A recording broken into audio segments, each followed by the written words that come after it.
Good morning and welcome to Frankly Speaking here on WYDC TV Big Fox. I'm your host, Frank Aiken. We are broadcasting live from the Hesselson studio here on Market Street in Corning. And boy, do we have a lot to cover this morning. We're going to be talking about Iran.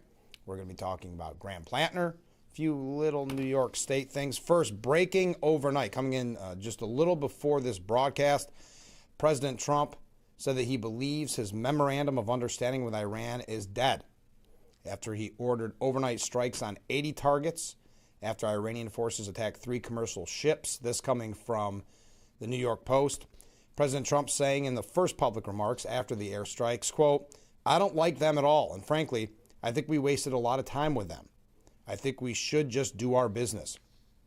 When asked by a reporter if the preliminary peace deal was dead, signed back on June the 17th, he said, "To me, I think it's over.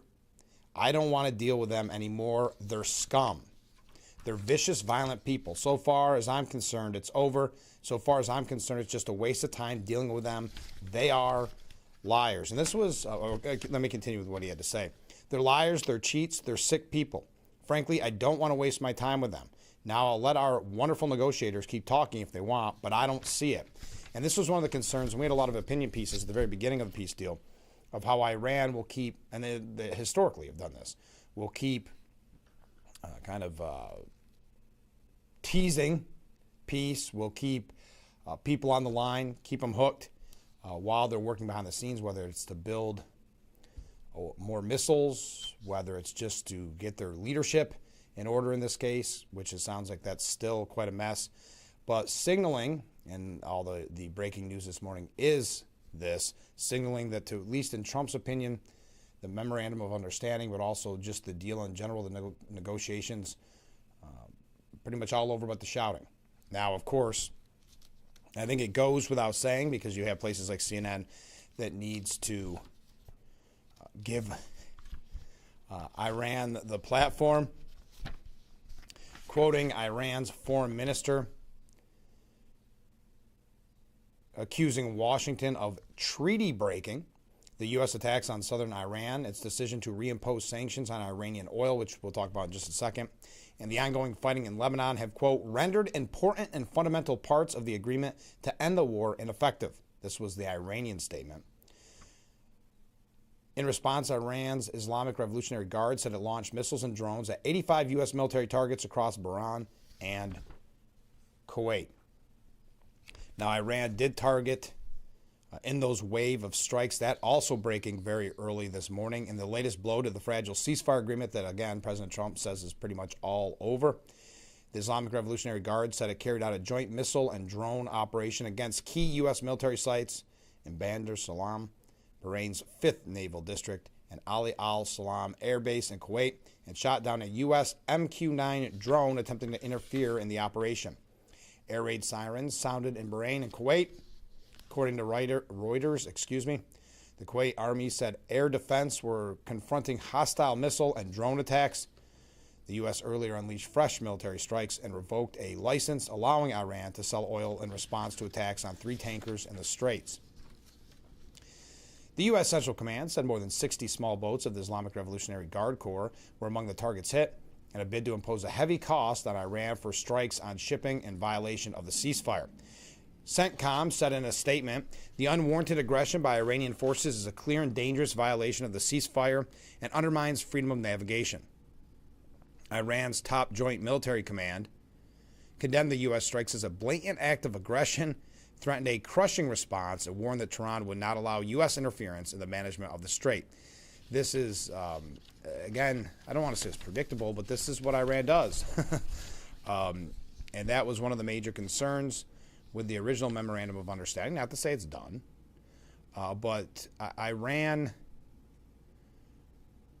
will always try to buy time, especially when their leadership is in disarray, when they're trying to rebuild their missile supplies, that they were kind of just stringing us along. Now, according to a top Iranian negotiator, the parliament speaker Mohammad Bagher Khalib, he said not only the latest U.S. military strike, but renewed oil sanctions violations of Iranian, quote, adjustments in the Strait of Hormuz, and Israeli attacks against Lebanon. Quote, the era of bullying and extortion is over. We don't fold. That was their response. Because of this, oil prices rose overnight, about 3% after the U.S. announced the move. A U.S. official said earlier that negotiations continue to work in good faith towards a final agreement. I just don't know how you get an agreement. I think at this point, Iran has again shown who they really are, their true colors. Will any kind of deal be taken as the truth? Iran's foreign minister condemned the move as a breach of the framework agreement to end the war and said Washington would bear the responsibility for the consequences. Now remember, this comes after Ayatollah Khomeini's funeral over the weekend, where numerous signs and chants and cheers and things like that wanting to see the assassination of Trump. Trump actually weighed in on that. We'll get to that in just a second. But you recall, President Trump has numerous times said that if a deal is not reached soon, that we would resume bombing. But I don't see a deal, at least not a deal that we can take at face value, would be coming our way. Now, the powerful strikes unleashed, I suppose you could say, by the U.S. military was inflicted to do the most heavy costs that they could. The U.S. Central Command forces have begun launching a series of powerful strikes against Iran to impose heavy costs for targeting and attacking commercial shipping crewed by innocent civilians in the international waterway. The U.S. strikes are in response to Iranian attacks on 3 commercial vessels that were transiting the Strait of Hormuz. Iran's demonstrated aggression was unwarranted, dangerous, and a clear violation of the ceasefire. I mean, it's, again, 80 targets were hit. It's just so typical of Iran in this scenario. Now, we're not going to talk about Iran all morning. I think there's going to be some breaking news, is what it looks like probably throughout the morning, because President Trump had said that the kind of the preliminary deal, if you will, looks like it's completely done, that it's over, that it was a waste of time. That was his statement this morning around 4 a.m. So we'll see if anything comes from it. Now, as I had mentioned, the U.S. did revoke Iran's license to sell oil. This came out yesterday. The Trump administration called Tehran's firing of missiles and drones at 3 commercial ships wholly unacceptable and a violation of the ceasefire terms set through the Memorandum of Understanding signed last month. The U.S. hit Iran both militarily and financially in response. The Office of Foreign Assets Control is revoking GLX, which authorized the sale of Iranian oil. As President Trump and the administration have repeatedly affirmed, the Memorandum of Understanding, in effect, with Iran is entirely performance-based. Shortly after, U.S. Central Command sent in forces had begun launching a series of powerful strikes, as I mentioned. So there you are. There's kind of your update this morning. Breaking news.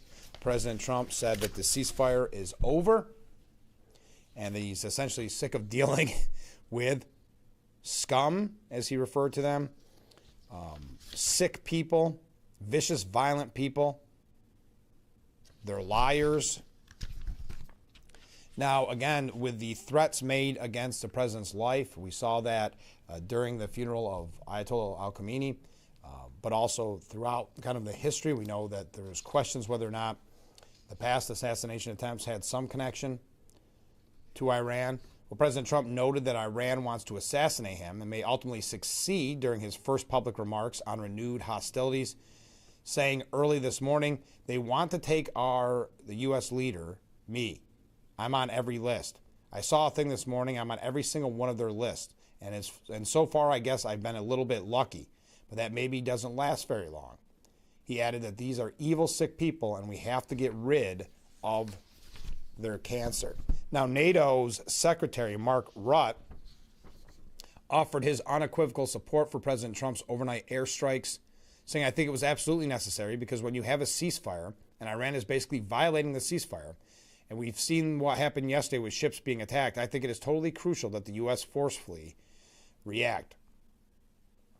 Now, Trump arrived at that summit fuming about major European allies refusing to aid the U.S. war effort earlier this year, including by blocking access to military bases and balking at a proposed international naval effort to force the reopening of the then-closed Strait of Hormuz.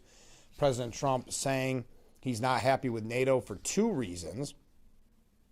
This was kicking off the day of meetings at the annual NATO conference in Turkey.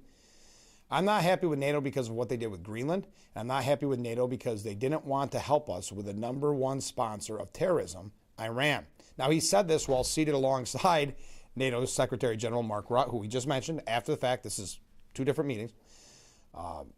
Mr. Rutte, Secretary Rutte, saying that he supports the new, I guess you could say, the opening of hostilities again against Iran. Rutte tried to diffuse Trump's anger, saying Europeans refused to help on Iran only in, quote, isolated cases, and added that on Greenland, you and I made a deal in Davos. I'll make sure that that deal is, step by step, being implemented, referring to establishing talks between Washington and Copenhagen. I don't know if I agree with the isolated instances, especially when you consider how much we've put in to NATO. Now, surprisingly, Democrat Senate Minority Whip Senator Dick Durbin, he was on CBS News last night. And he said, well, it's a back and forth love and hate relationship. The president has, I think, wisely asked for our NATO allies, there are 32 members of NATO, to spend more of their own money to protect themselves. That's not an unreasonable ask. You think he ends there? But there have been things that have happened during his second presidency which raise the question of our commitment to the future of NATO. I believe in it. That's why I'm here. I found that of the delegates that are here from all over the region, part of NATO, they believe, as I do, that we're a safer world with the NATO alliance, and we have been since 1945. So this is going to be an opportunity for us to convince the president, if we have to move forward with this relationship. So you still have the but on there, but saying it's not unreasonable to ask NATO to pony up a little bit more of their money. So we're going to talk a little bit about this. I have a couple other international stories that we may get to later on. You know what I forgot to mention yesterday? I can't believe we didn't highlight this. The hit-and-run accident by Paul Pelosi, Nancy Pelosi's husband. We have not an update on that, but give you a little information on it. We also have just some updates actually from yesterday's program and yesterday's broadcast. Graham Plattner. We're not going to get into, for lack of a better word, the graphic details, but there's new information coming out. And not everyone's turning on him. You would think so. You would think the Democrats would say, wow, we should have probably taken the hint at the Nazi tattoo, that this shouldn't have been our guy, but that was not the case.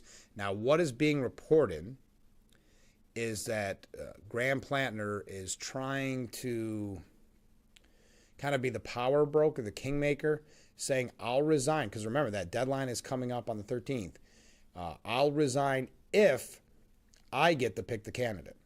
Now, as some Democrat politicians said, anonymously, of course, and consultants, but anonymously, saying, well, what kind of power does he have? Other than to wait it out to the 13th, but who wants to, let's say they get to pick his candidate, or he gets to pick the candidate. Does that candidate want to be the one that's endorsed by an alleged rapist? So he may not have the power that he thinks he has. And, of course, one of his biggest allies, Bernie Sanders, who was kind of raising him up to be the next star, Bernie Sanders has turned on him as well. So we'll talk a little bit about that. Some New York State issues when we return, or not when we return, but maybe later on in the program. And just some things about the Democrat Party, the Republican Party, and still America 250 celebration from over the weekend. We'll talk about that as well. So stay with us. I see some comments coming in. Keep those waves, keep those comments coming in, and we'll be right back with Frankly Speaking after this.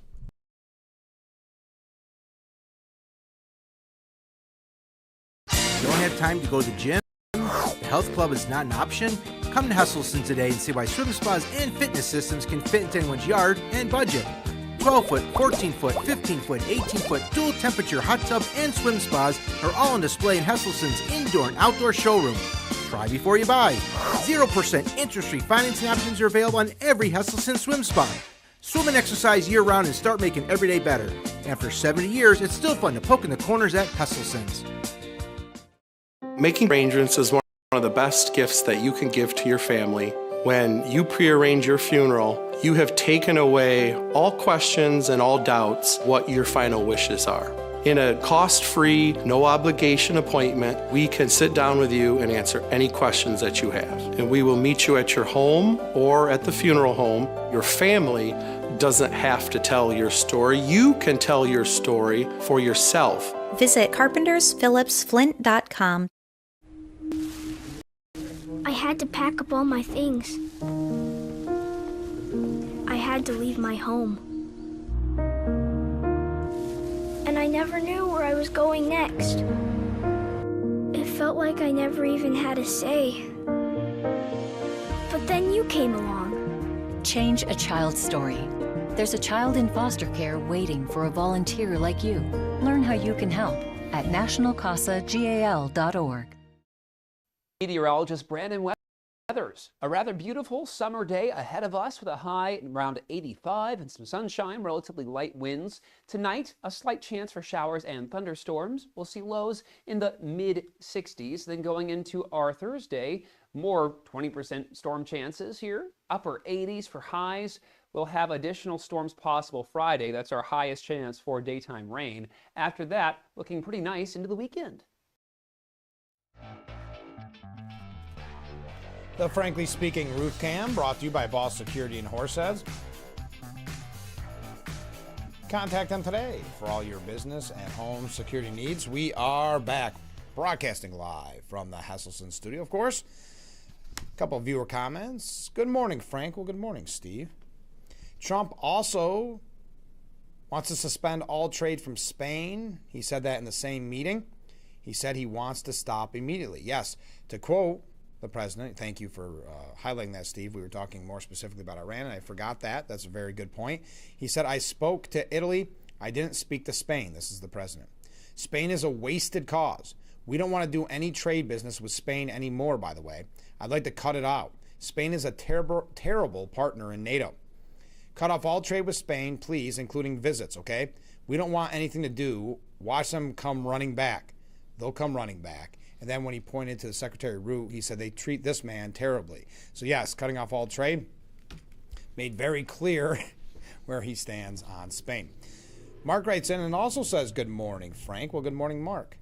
Iran is a lying country, and I hope we bomb the heck out of them, I'll say. And then get the heck out. So thank you, Mark. Appreciate that. Yeah, it's going to get interesting now that the president has essentially declared the ceasefire over, calling them scum, Iran, calling them liars, etc. We can absolutely talk more about that. Oh, this I found, we talk about Israel and the role here. This is really troubling to me. I know there is kind of a propaganda campaign against Benjamin Netanyahu out there. We see it with the anti-Semitic protests in the streets. We see it in the language with Iran over the weekend with the funeral of Ayatollah al-Khamenei, calling for the assassination of Trump and Benjamin Netanyahu. I don't understand this. It's just something to pass along to you. New York City Mayor Zohran Mamdani, whose outspoken criticism of Israel has made him a frequent target of Jewish and pro-Israel advocates. I would say that's a light way of putting it. I mean, there's definitely anti-Semitic language there. The media, of course, presents it as pro-Palestinian. Very questionable background in his history on Jews and Israel. Well, the Associated Press NORC Center for Public Affairs Research survey of 1,022 Jewish adults nationwide, conducted from June 11th through June 17th, found that 44% of American Jews hold a favorable opinion of Zohran Mamdani, compared with 39% who view him unfavorably. By contrast, get this, just 32% of respondents said they had a favorable view of Benjamin Netanyahu, while 59% say they have a negative view of the longtime Israeli leader. So Mamdani, according to this poll of 1,022 Jewish adults conducted by the Associated Press, that Mamdani is more popular than Benjamin Netanyahu. Now, you could maybe argue that people aren't fully aware because of the media's kind of protection of the Democrat Socialists of America, that Mamdani's full level of anti-Semitism, anti-Israel type comments maybe haven't reached everybody.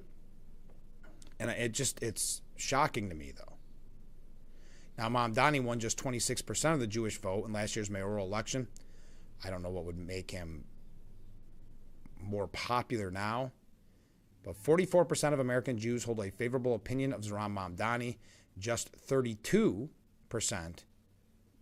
have a favorable opinion of Benjamin Netanyahu.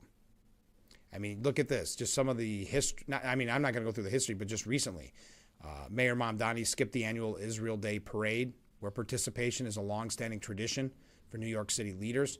And he also called for divestment from Israel's economy, in congressional races in New York City.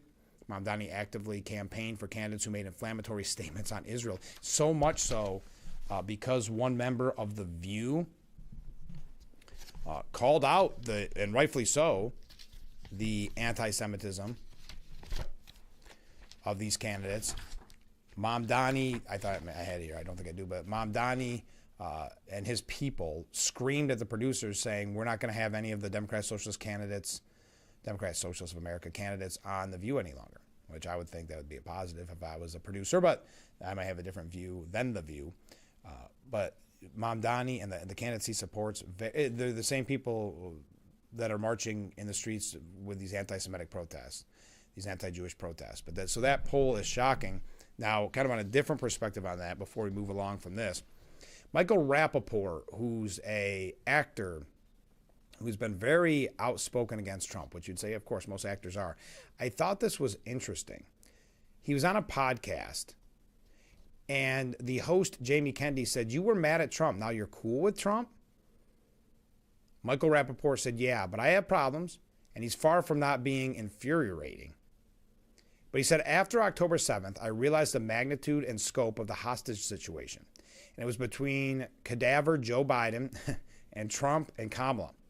I knew that the only way those hostages were being held for weeks and then months and then a year, I knew that our only chance would be Trump. Why I don't insult him now, and I could insult him, I could be derogatory towards him. It's because for me, simply getting the hostages home was enough for me not to be disrespectful.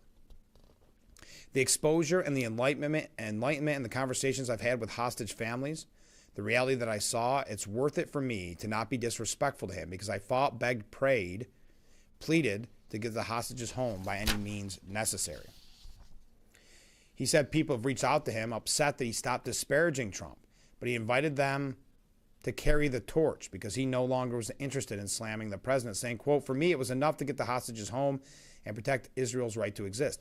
Yeah, and there's got to be an issue. I don't want to talk too much about Rappaport here, but I thought it was a kind of a clear sentiment here. But think of the Democrat Socialists of America and really the Democrat Party in general. It was Van Jones who said the Democrat Party is marbled with anti-Semitism. I think it's more than just marbled at this point. I think it's almost a party platform, sadly. There's a piece, I don't know if we'll get to it later on, from the New York Times that said it's kind of economic concerns. Tell me that this makes sense. Economic concerns, why people are headed towards socialism. I know. Just telling you what the far left New York Times is saying. I think a lot of it was driven, this Democrat Socialist of America was driven by anti-Semites looking for a party that supports their same beliefs, because that was a major part of the campaigns. But I'll continue with what Rappaport had to say. For me, it's enough to get the hostages home and protect Israel's right to exist. Those two things were enough for me. Some people vote on different things. Some people want different things. A lot of times you don't get them. But for me, it was enough for me to do that. It was important enough for me to do that. I respect and know what I've seen, who I've spoken to, the insight that I've had to not be disparaging to Trump simply for that. I could still be critical and still be frustrated and have all the things, but it was important enough for me to no longer carry on like that. Rappaport also said that years ago, when he first publicly insulted Trump, I wasn't as informed, plugged in, educated as I am about politics, world politics. I think it's great to admit when we're wrong, uninformed, misinformed, and spoke out of turn. He said he plans on running, this Michael Rappaport, against Mayor Mamdani with a New York City street fight mentality come 2029. I never thought I would ever consider running for mayor of New York City, and I would do it with the best intentions, and I won't do it the way any other politician has ever done it. The only way to beat this guy is to make it like a New York City street fight mentality. There's no way to out-nice him. There's no way to out-slick him. I think he's the greatest bull crapper, he said that, not me, in the history of politicians. And that's saying a lot. But New York City needs to do something. We need a plan right now because 2029 is right around the corner. And yes, I'm running for mayor of New York City, and I will only drop out until I feel there's somebody who's more qualified that could actually beat Zoran the moron. My bark is a lot louder than my bite. There's no way to out-finesse the guy, out-smile this guy. It has to be a dogfight. It has to be ugly. And that's what I will do in my campaign. Interesting, admitting that he's wrong, admitting his mistake when it came to Trump. Again, I thought it was worth mentioning. All right, we're going to move along from that, but we can continue. I'm going to be checking throughout the morning. If you see anything breaking news, let me know.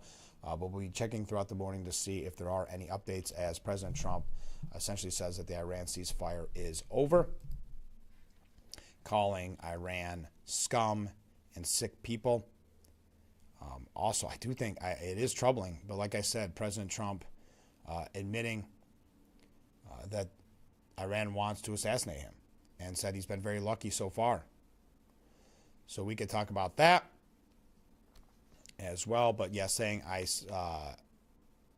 they want to take out the U.S. leader, me. I'm on every list. I saw a thing this morning. I'm on every single one of their lists. And so far, I guess I've been a little bit lucky. That maybe doesn't last very long.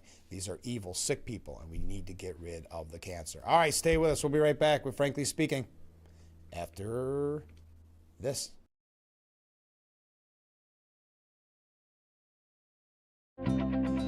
Live a carefree, engaging lifestyle at Apple Ridge Senior Living, where exceptional is the standard. It's time to redefine your future. Pursue your passions and make meaningful connections. Enjoy an inclusive and customizable senior living experience. Everything you could want, more than you expect. Visit appleridgeseniorliving.com and schedule your tour today. The summer day is calling your name in New York State. From take the scenic route days to fun at the fairground days, easygoing sunshine-filled kind of days, and the kind you wish would never end days. However you spend it, there's a summer day for everyone. Find yours. New York State, everything you love. Plan your summer getaway at iloveny.com. Small businesses are the heart of America. Like you, these entrepreneurs started out with a dream and the drive to build a better life. If you have a small business idea to grow or challenge to face, you don't have to go it alone. Since 1964, SCORE has helped millions of entrepreneurs build their businesses. Today, they are the nation's largest nonprofit source of expert mentoring, resources, and education. Whether you're starting out, building back, or have worked at it for years, SCORE will match you with specialized mentors. Our thousands of volunteers provide the guidance and connections you need for free. Your success is waiting. SCORE is ready to help. Find a mentor today at score.org.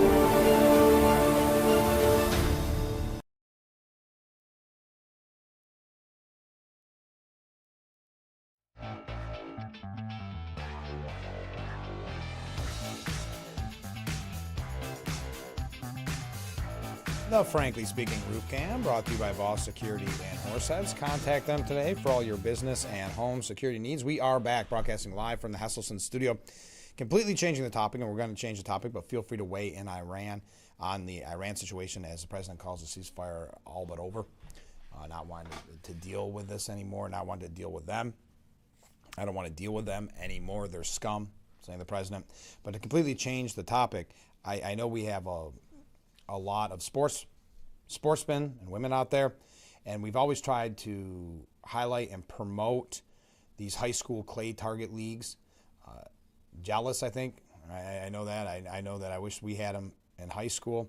Well, athletes and teams representing 469 high schools from across the nation are scheduled to participate at the 2026 USA High School Clay Target League National Championship this week. It will be held at the Michigan Trap Shooting Association in Mason, Michigan, and it starts today.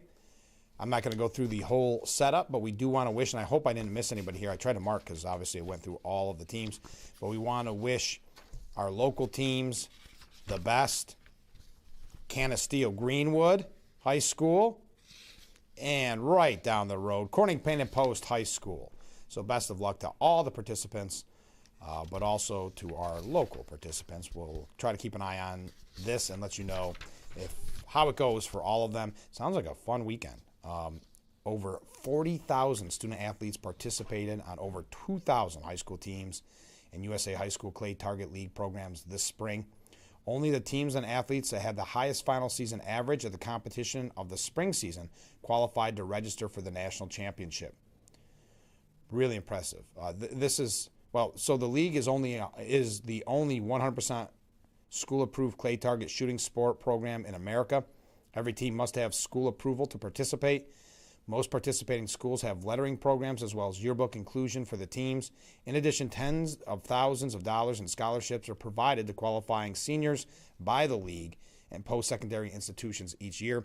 The league's co-ed and adaptive nature are key attractions to schools nationwide. It's fully Title IX compliant with both male and female athletes competing on the same team. And it's an adaptive sport, which allows students with physical disabilities to take part. And overall, the league's priorities are safety, fun, and marksmanship in that order. All right, so good luck to our local teams. I wanted to mention that to you. All right, so Paul Pelosi has emerged from the San Francisco mansion after the alleged hit and run in Napa Valley over the weekend.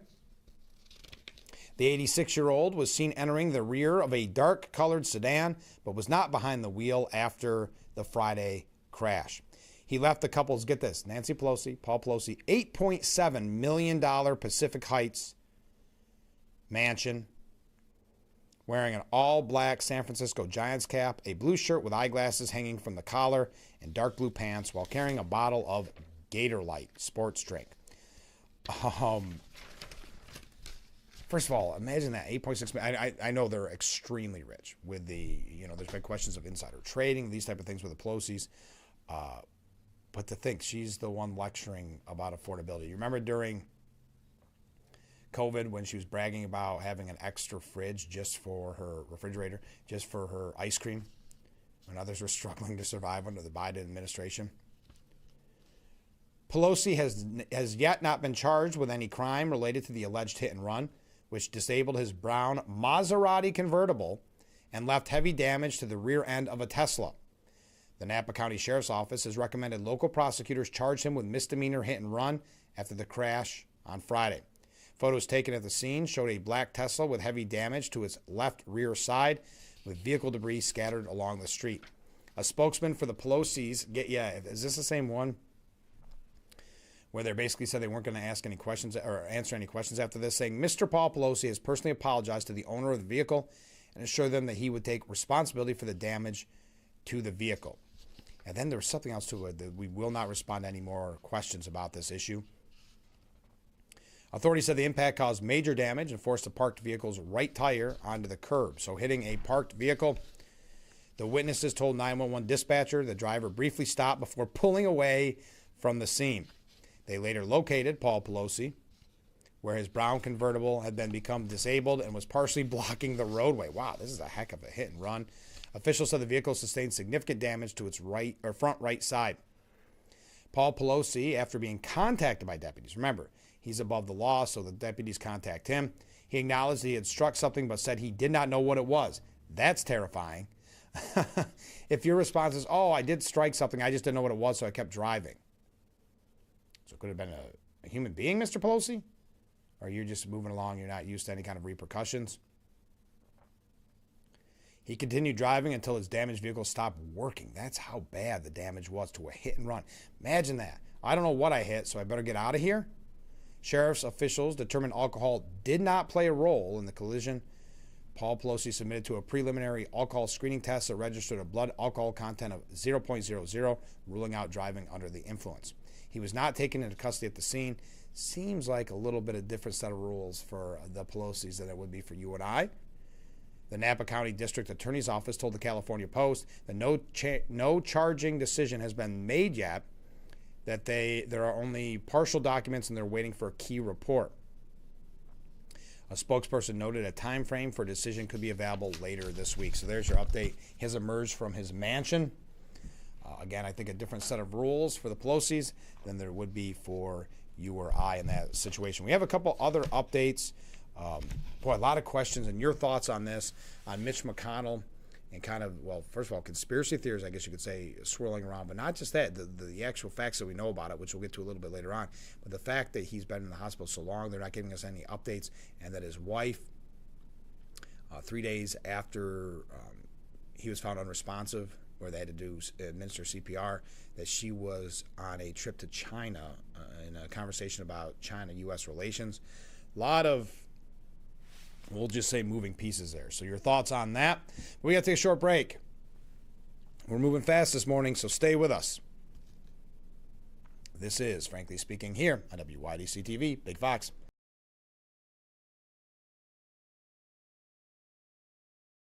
When you're online, don't forget to visit our Facebook page at Big Fox News. Catch up on news from the Twin Tiers and hear about local events. All on Facebook.com/Big Fox News. This is one of the busiest highways in America. Thousands of trucks travel up and down it all hours of the day, and big trucks can cause catastrophic injuries. That's when you need the power of William Mattar, the largest motor vehicle accident firm in the state. At William Mattar, we only handle motor vehicle accident cases, and we fight for big money and big results. Hurt in a car, only call William Mattar. How we start a conversation matters. Text CONVO to 51550 for weekly conversation starters, and connect more with parenting.org from Boys Town. Is Spectrum Internet? It's the most reliable internet. It's connecting with my followers out there and in here. It's secure internet for you and your family. It's keeping kids like us safe online. It's Wi-Fi that stays on even when the power doesn't. Staying connected no matter what. So what's Spectrum Internet? It's everything you want it to be. Switch today at spectrum.com. Meteorologist Brandon Weathers. A rather beautiful summer day ahead of us with a high around 85 and some sunshine, relatively light winds. Tonight, a slight chance for showers and thunderstorms. We'll see lows in the mid-60s. Then going into our Thursday, more 20% storm chances here. Upper 80s for highs. We'll have additional storms possible Friday. That's our highest chance for daytime rain. After that, looking pretty nice into the weekend.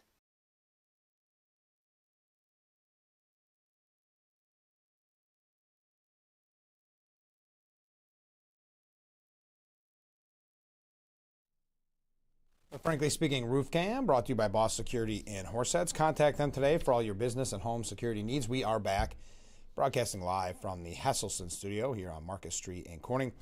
We are going to talk about Graham Plattner here in just a little bit, Mitch McConnell as well. I wanted to mention this in case it wasn't on your radar. A lawful permanent resident from Australia was arrested after she allegedly illegally voted in federal elections in Louisiana. Denise Natalie McGlure, 51, was charged in a 4-count indictment last month with making false statements in order to register to vote and illegally vote in an election, the U.S. Attorney's Office in the Eastern District of Louisiana said. In October of 2022 and October of 2024, she knowingly made false claims about her U.S. citizenship to register to vote in a federal election. In November of each of those years, she allegedly cast ballots after falsely certifying that she was a U.S. citizen. She was ineligible to vote because she was not a U.S. citizen. On July 1st, Homeland Security investigators arrested her at the federal courthouse in New Orleans following an investigation by ICE, Immigration and Customs Enforcement. Acting Assistant DHS Secretary of Public Affairs Lauren Biss said this alien from Australia now faces federal charges for falsely claiming to be a U.S. citizen and illegally casting ballots in 2 elections. Her arrest and charges are the result of the hard work of the men and women of ICE, law enforcement, and our federal partners. Our message to aliens who vote in American elections is clear. We will find you, arrest you, and you will face the consequences, including criminal charges and deportation.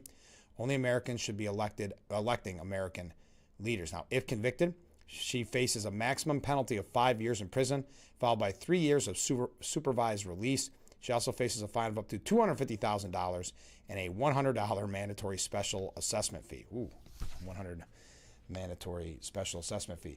But it's worth mentioning because we've talked about the fraud so much. We had a great conversation with Congressman Langworthy last week and the work he's doing against fraud. But think of the fraud that J.D. Vance and others are exposing. And yeah, that's obviously financial. And taxpayers have lost a lot of money to this fraud. Think about it when it comes to elections. You know, it took it actually took an investigative journalist to go in and find out exactly what was happening in Minnesota, because the mainstream media wouldn't do the work. The mainstream media was so pathetic. They came in after, made one phone call to one of these child leering centers, the daycare centers, called up and said, were you stealing money from taxpayers? No? Okay. They say no. That's how bad their coverage is. So you wonder how that could trickle out when you talk about fraud and corruption, how that trickles out to illegal voting. And again, why it is so important to pass the SAVE Act. Now, there is still the battle going over the SAVE Act. But a case out of Alabama points to the reality of non-citizens voting. The Save America Act, or the Safeguard American Voter Eligibility Act, has been passed 3 times in the House, but has been hamstrung in the Senate, with some lawmakers saying they are being held hostage by the inaction of the upper chamber. It should be noted, too, that Mitch McConnell was one of the ones that voted against the SAVE Act.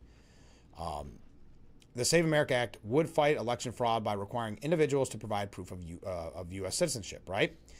A case in Alabama has become an example some Republicans spotlight to show how, despite existing voting laws, some non-citizens have been able to participate in elections.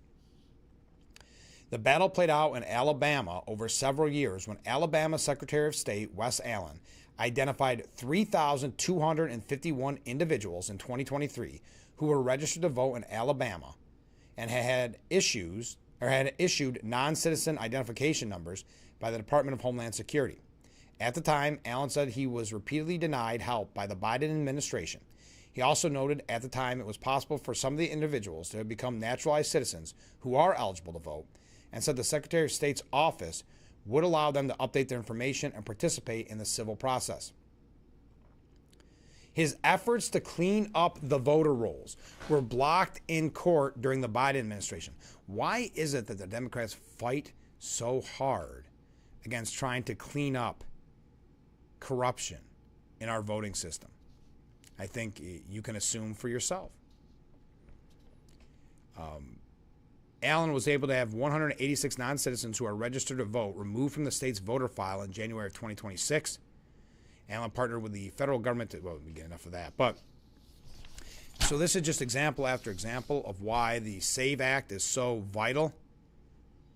Republicans contend the Save America Act would obliterate these kinds of cases by requiring proper proof of citizenship up front rather than relying solely on verification systems and voter roll cleanup efforts.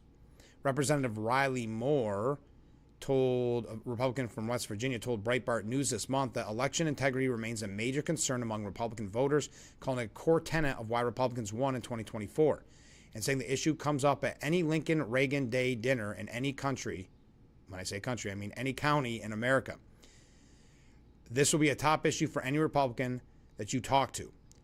You know, I would argue that it's not just, if you look at the polling numbers, it's not just Republicans who understand the importance of showing an ID.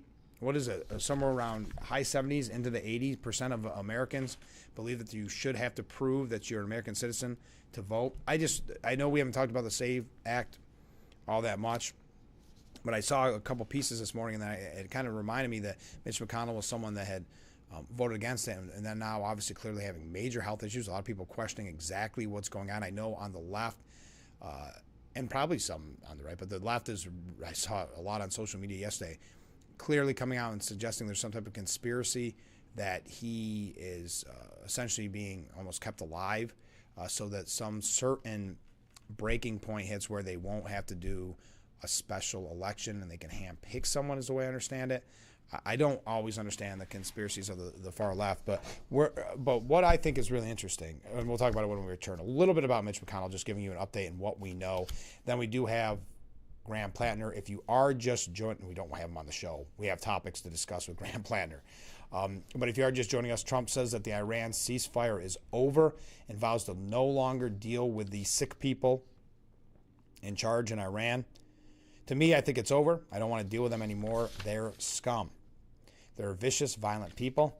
So far as I'm concerned, it's over. So far as I'm concerned, it's just a waste of time dealing with them. They're liars, they're cheats, they're sick people. Frankly, I don't want to waste my time with them. Now, I'll let our wonderful negotiators keep talking if they want, but I don't see it. Kind of seeing what was speculated. I mean, Iran has a history of this, and I think President Trump kind of living it in real time. You can understand and hear his frustration. I think there's also frustration building because he's at NATO, and he's not in the best of mood with the way that NATO treated the United States, as you see with wanting to end trade with Spain, bringing up Greenland again, which I thought was interesting. Your thoughts on that? That conversation happened early on in President Trump's second term. I wasn't expecting it to be back with everything going on with Iran, but it was. It was front and center yesterday.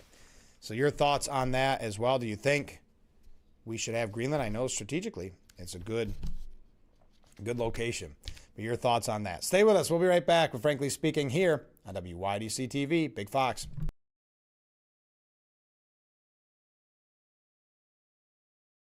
When it comes to fun, it's what we do. See Parmalee perform country hits like Just the Way, Cowgirl, and more on Thursday, July 16th at 8 p.m. Tickets at Ticketmaster.com and the gift shop. Tioga Downs Casino Resort. Fun is what we do. Give kids time. Just 5 minutes a day. Ask them how they're feeling. And listen. It's the tea party for Crystal with Miss Marshmallow. Oh, wow. And Sarah's first day of management training at Goodwill. When you donate to Goodwill, you help provide skills training and career placement. And the things you love start a new life too. Did you know we waste as much as 40% of all the food we produce globally? Did you also know that each year, millions of acres of wildlife habitat are plowed over, and billions of gallons of water is guzzled up to produce that food? And your wallet is taking a hit too. Americans toss out more than $382 billion worth of food per year. That's a lot of waste. But did you know that there are simple things you can do to help? And spread the word that food should never be trash. Visit us at wwf.earth/foodwaste. When it comes to fun, it's what we do. See Parmalee perform country hits like Just the Way, Cowgirl, and more on Thursday, July 16th at 8 p.m. Tickets at Ticketmaster.com and the gift shop. Tioga Downs Casino Resort.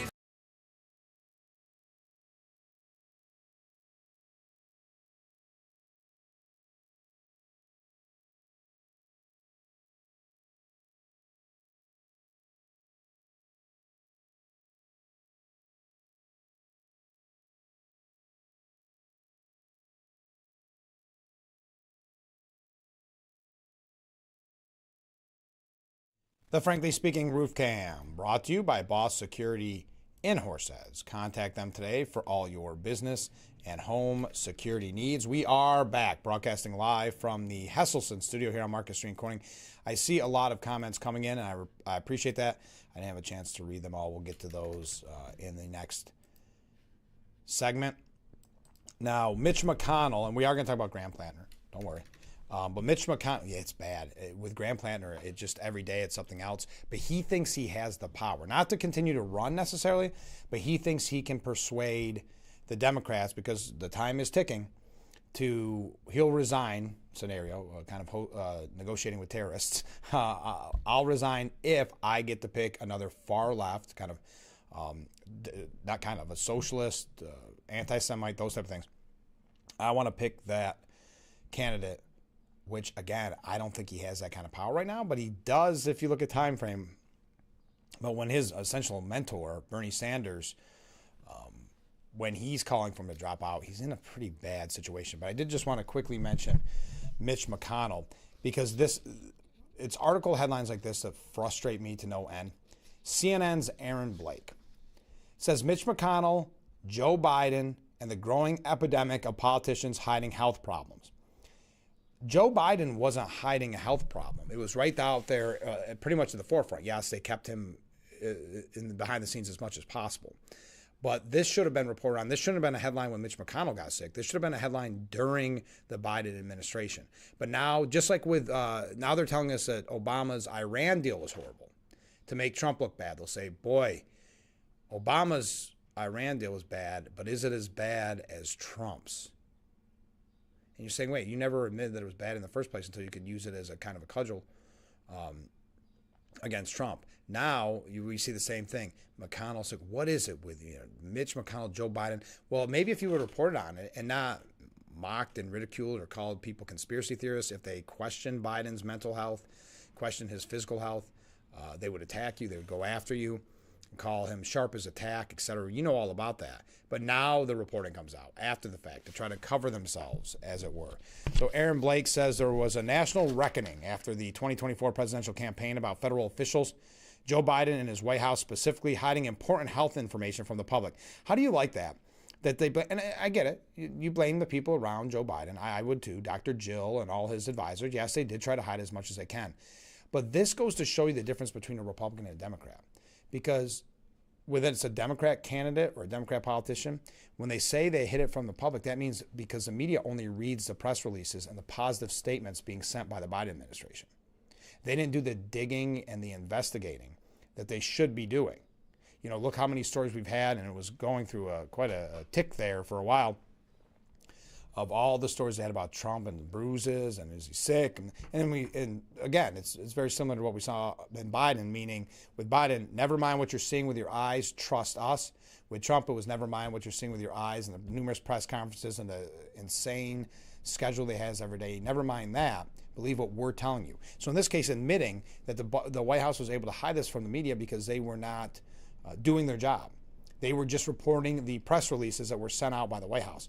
Republicans don't get that same luxury. Trust me. The Republicans do not get that same luxury. Do you think they just accept the press releases that President Trump sends? But now Mr. Blake from CNN adds, but the hiding hasn't stopped. If anything, it appears to be getting worse. Okay, so it's getting worse than hiding the mental decline of the sitting president of the United States of America. Increasingly, some very high-profile public officials seem to have concluded that constituents and the broader public simply aren't entitled to basic information, explaining lengthy absences from the job, and their staffs are enabling them. Couldn't you say the same thing about Biden? And then they go through Tom Keene, who cited depression, which I guess, I don't know. I mean, that one seemed legitimate. Weeks-long absences of Mitch McConnell of Kentucky. They haven't given a lot of information. I will agree with that. But to suggest this is worse, I mean, I'm not saying Mitch McConnell's not high profile. But I will say he's not as high profile as the President of the United States, where you have Kamala, Dr. Jill, and others, Schumer, Pelosi, covering it up and hiding it and telling us he's sharp as a tack. But there are a lot of Republicans questioning Mitch McConnell at this point, and I don't think Mitch McConnell has the biggest fan base in the Republican Party, as it were, right now. But to suggest what's happening with McConnell and with the man with depression and is the same as what they did to Biden, when, let's face it, Biden's wife, Dr. Jill Biden, said in her book she thought he was having a stroke on the debate stage. The media could have reported on Biden well before that debate.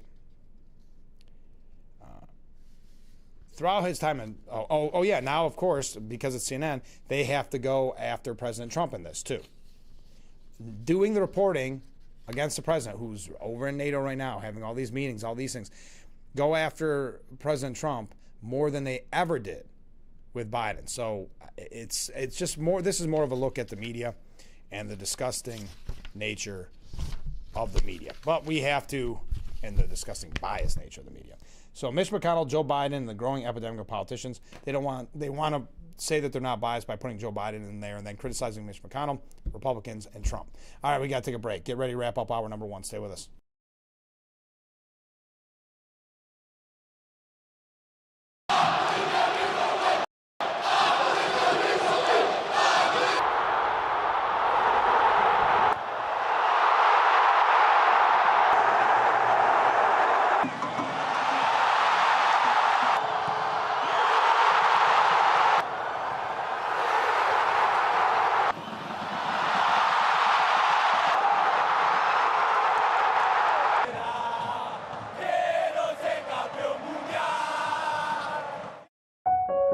When a child is fighting a critical illness, one truth touches us all. Every child deserves a childhood. A wish sparks a ripple of hope that transforms communities far and wide.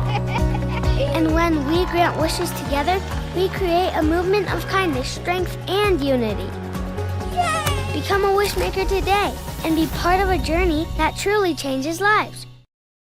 Meteorologist Brandon Weathers. A rather beautiful summer day ahead of us with a high around 85 and some sunshine, relatively light winds. Tonight, a slight chance for showers and thunderstorms. We'll see lows in the mid-60s. Then going into our Thursday, more 20% storm chances here. Upper 80s for highs.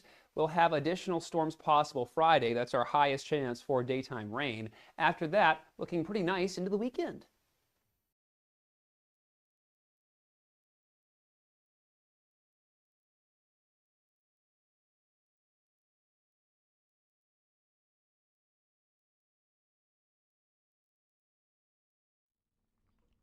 The Frankly Speaking Roof Cam brought to you by Boss Security and Horseheads. Contact them today for all your business and home security needs. We are back broadcasting live from the Hesselson studio. Let's go to some viewer comments. Ken writes in, my wife heard on social media that the New York Community Commission on Reparations Remedies is working on a reparation plan for black New Yorkers. Yeah, that's actually due.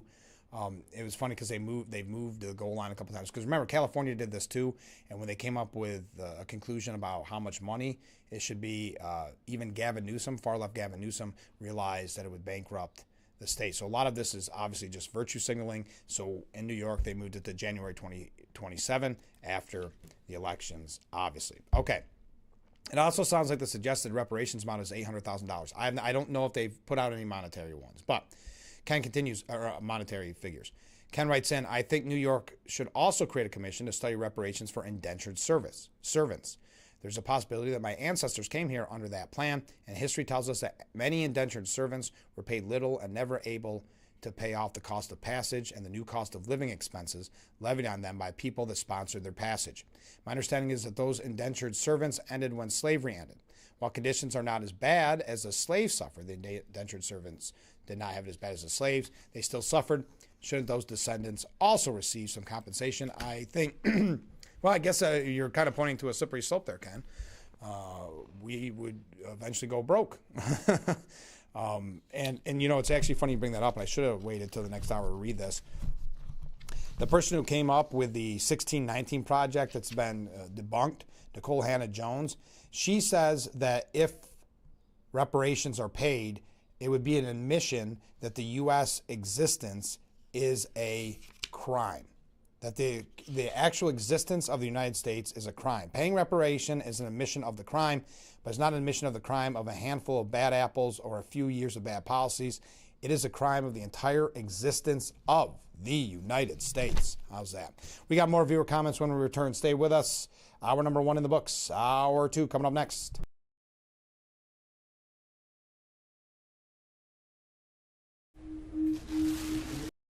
I had to pack up all my things. I had to leave my home. And I never knew where I was going next. It felt like I never even had a say. But then you came along. Change a child's story. There's a child in foster care waiting for a volunteer like you. Learn how you can help at nationalcasagal.org. Live a carefree, engaging lifestyle at Apple Ridge Senior Living, where exceptional is the standard. It's time to redefine your future. Pursue your passions and make meaningful connections. Enjoy an inclusive and customizable senior living experience. Everything you could want, more than you expect. Visit appleridgeseniorliving.com and schedule your tour today. We asked a few cycle friends, why do you ride? You can just shout out to the world and nobody can hear you. I love going out for miles and miles, hours and hours by myself. It's a thrill that you are constantly chasing. It's a way to get free. I love the twisty roads. It's not about the destination, it's about the ride, right? Folks that ride should know. At William Attar, we understand you. And if you're ever injured on a motorcycle, we're ready to help. Call 444-44.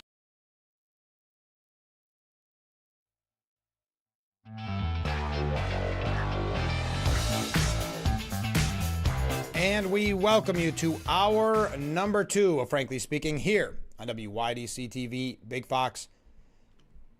I'm your host, Frank Hakem, broadcasting live from the Hesselson studio. The breaking news this morning, President Trump said that he believes his memorandum of understanding with Iran is dead, saying, quote, I don't like them at all, meaning Iran.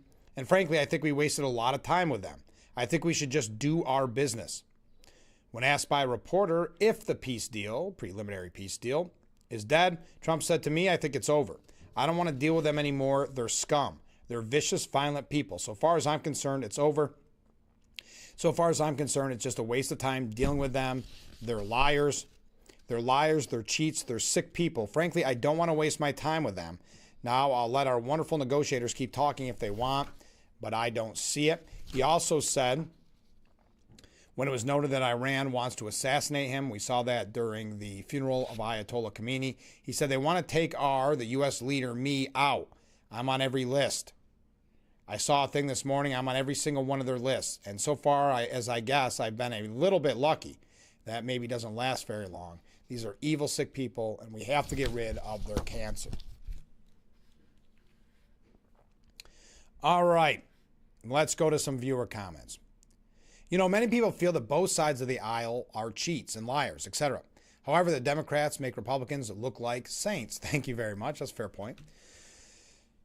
A comment from a different viewer. The main Democrat Senate ticket is in total chaos after Troy Jackson, the leading replacement for scandal-ridden candidate Graham Plattner, was hit with assault allegations. I had saw something quickly on that, but I know that Graham Plattner is trying to play kingmaker and saying, I'll drop out. This is what's being reported by anonymous sources in the Democrat Party, but saying that he'll be the kingmaker idea, put the thumb on the scale for who he wants to pick.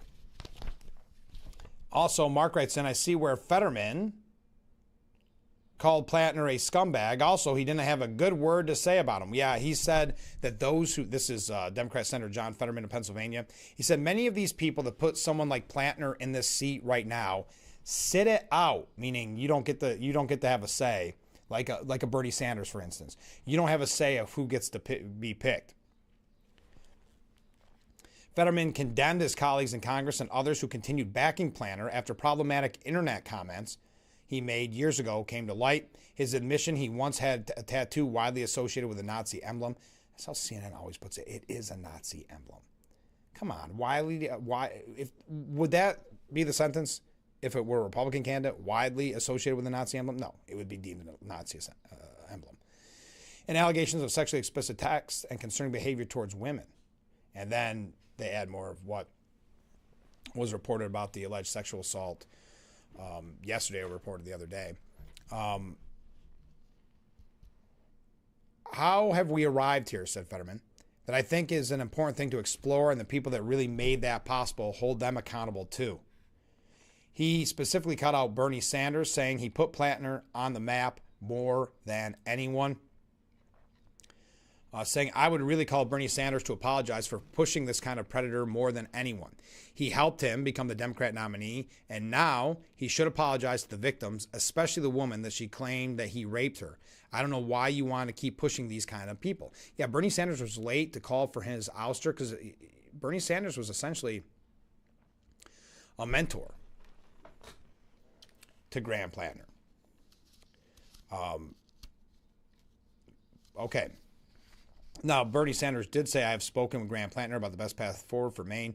In light of these very serious allegations, I have recommended that he step aside. Fetterman said Sanders should consider sitting a few out after bashing his support for communists. It was the Pennsylvania Democrat has been critical of Plantner for some time, previously questioning his conduct on a social media platform, pressuring him to make public the messages he allegedly exchanged with women on the platform, even saying that if he did so, he would wear his suit in the Senate, because we know that Fetterman has, we'll just say, relaxed outerwear. Reacting to the accusations on Monday, Fetterman said it was brave for her to come forward with this. I'm so sorry what she's been through. Good to see from John Fetterman. Ken writes in, you can call me cynical, but while the Democrats aren't going to let Plantner pick his successor, they will be giving him a very nice exit package for his help in trying to secure the Senate seat. Maybe. I don't know. I think, well, according to the head of the Maine Democratic Party, they're accusing Graham Plantner of trying to put his thumb on the scale as the party scrambles to find a replacement, saying, quote, the Maine Democrat Party has been working around the clock to develop a process to replace our U.S. Senate nominee that is open, inclusive, transparent, and fair. The integrity of this process is just as important as the outcome, and we are committed to ensuring that Democrats across our state can have confidence in both. This is Devin Murphy Anderson, the executive director of the Miami Democratic Party, saying, unfortunately, Graham Plantner's team has repeatedly reached out to us in an attempt to put their thumb on the scale of what this process looks like. We have repeatedly reiterated to Graham Plantner's team that they have no role in determining our next Democratic nominee for the U.S. Senate, nor in determining what this process looks like. We have also reiterated that Graham Plantner must drop out of this race so that Democrats in Maine can focus on defeating Susan Collins this November. We look forward to making this process public as soon as Graham Plantner formally withdraws from the race. Well, we know if he doesn't do it by July 13th, it's a whole different ballgame. So I think this I get it, assume the sale, but this idea that they're saying he just has to resign and we'll show you the process, that may not happen. I think he thinks he's in the catbird seat right now and he wants to pick his own socialist candidate to take his place. Plantner's campaign rebuked this, saying the Plantner campaign has reached out to the party to try and understand what this process would look like. At no point has the campaign tried to put its finger on the scale. Why, if you're going through all this, why would you care about what the process looks like? You're either in or you're out, right? Over 150,000 Mainers voted for this movement, and over 15,000 Mainers volunteered their time and energy to it. While Graham wouldn't want to be a part of the process, he would want to make sure the voters and volunteers make this decision, not the political establishment. I got to go back to what Fetterman said. You got to sit this one out. You were the ones that picked Mr. Plantner, even knowing they had a Nazi tattoo, even knowing that there was questionable things that he said and disgusting things that he said in the past on the internet. So it's kind of hard to now say that you want some type of lever of power. So I think what that statement says by his campaign is exactly what anonymous sources were saying. He wants to be the kingmaker in all this. Now let's go through what some people had to say. And I don't think he should have the right to be kingmaker. To Fetterman's point, you've got to sit this one out, Bernie Sanders. I mean, Elizabeth Warren said that Graham Plantner was her kind of man. Marjorie Taylor Greene. Where was she? Oh, she was on The View again on Tuesday. What's the chances? Former Representative Marjorie Taylor Greene, well, I don't know if you still call her Republican. I don't know what you say. But she loves the niche that she found. She loves this bad-mouthing Republicans and bad-mouthing Trump and getting on The View, getting on CNN. See, before she got a lot of media attention, but it was to criticize her and mock her because she was pushing conservative values. Now that she hates Trump and she questions Republicans and these type of things, now she gets all that attention because remember, she's no longer a congressman. She left her people, her constituents, in the lurch, left them in the dark. Sorry, just resigning. By the way, I'm going to resign on a time frame that I still get my full benefits in retirement. I still get my full pension. Convenient, right? So she does that. Again, leaves her constituents high and dry. And now she gets all the attention because she's bad-mouthing Trump and other Republicans. So she's on The View. And she suggested that the Democrat Maine Senate candidate, Graham Plantner, could be the victim of a political hit job. Now, she realized halfway through, because remember, she's not that politically smart. Marjorie Taylor Greene's always looking out for Marjorie Taylor Greene. She realized she might have bit off more than she could chew, and she was starting to look very bad. She was asked by Sarah Haynes on The View, Congresswoman, we were talking before you came out about Graham Plattner and the very serious allegations that he sexually assaulted a woman back in 2021. An allegation he denied. More and more prominent Democrats are calling on him to end his campaign. Should he? Marjorie Taylor Greene saying, you know, I don't know anything about his policies. Great. I just started learning about him yesterday when I saw this blow up. However, I do know what establishment political hit jobs look like. And I really wish women, when a woman is raped, it's extremely serious. And I stand behind women that are raped. And I ended my political career on that, by the way. And I wish women would come forward. The most important thing a woman can do is come forward and report a rape, not report it years later when someone is running for office. Well, this goes to show you she's not ready for prime time in a way. But Haynes making sure, because remember, we have a Republican, and name only, but a Republican that is bad-mouthing Republicans. They don't want her hurt now. They wanted her destroyed before, but now they don't want her hurt. So Haynes protected her by saying, you know, that does mostly happen in sexual assault because it's very difficult for victims to come forward. Greene said, oh, yes, of course, yes. Wow, so it's Mika Brzezinski pushing the same kind of narrative. Is there evidence? Asking the Politico journalist, the reporter Adam Wren, over his report in which Plattner's ex-girlfriend, Jenny Rekicott, accused the candidate of breaking into her home and raping her almost 5 years ago.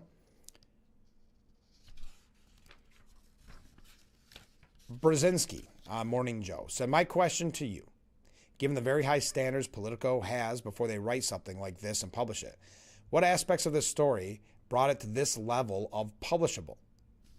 Publishable? Is that how you say that? Wren replied that he and his colleague, Jessica Piper, reviewed email exchanges between Rekicott and her therapist, in whom she confided in almost real time, talked to people who Rekicott spoke to after the alleged rape, and spent a lot of time talking to Rekicott across multiple interviews. Quote, we asked her why she didn't file a police report, and she described sort of the insular nature of where she lives in her corner of Maine that she shares with Graham Plattner, and she, debated sort of how to handle this. And we found ultimately the number of corroborating pieces of evidence to support her story in a way that we could report it. Brzezinski, not happy with that. So what are some of those corroborating pieces of evidence? Any conversation with Graham Plattner at the time? Did you have that? What do you have that actually connects this, literally, Graham Plattner to raping this victim? Wow, so I guess it's no longer believe all women.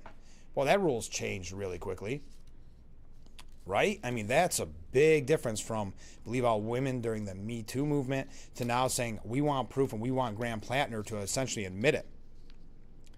Wren said, yes, she reached out to him the day after via Instagram and essentially told him that, she didn't want to hear from him again.